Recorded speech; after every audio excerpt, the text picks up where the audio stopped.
Sa pagdinig ng Kamara, inakusahan ni Congressman Rodanto Marcoleta ang isang tagapagsalita ng Coast Guard ng pagtawag sa kanya na traidor. Kaugnay ng pahayag niya tungkol sa West Philippine Sea. Itinanggi yan ng opisyal sabay basa sa orihinal niyang pahayag. Ang kanilang paghaharap sa pagtutok ni Tina Panganiban Perez.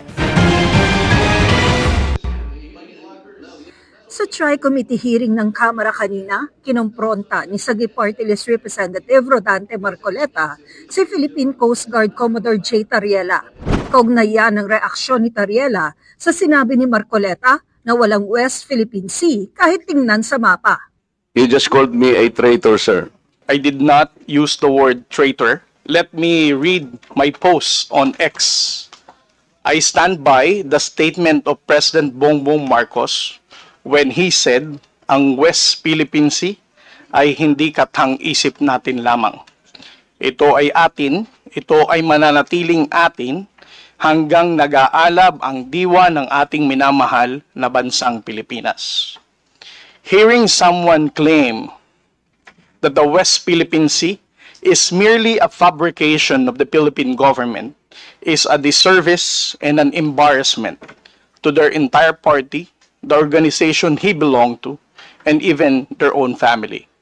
Nang malamang walang binanggit si Tariela na traidor siya, tinanong ni Marcoleta kung bakit hindi itinama ni Tariela ang mga nagsabing binanggit niya ito. Why did you not do anything? I think it is his responsibility to deny it if it did not come from him. The only time I learned about that was when I heard about your interview calling me and mangmang. Why would I even defend you if you're calling me?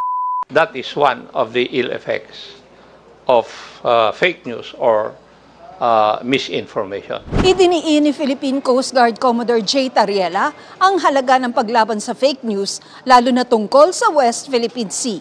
That obscures the true narrative of events in the West Philippine Sea, leading to confusion and division among our people.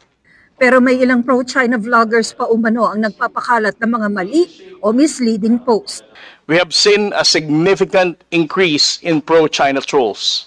Despite our efforts, social media platforms have become the primary medium for these trolls to disseminate disinformation and fake news, reaching a large portion of our population.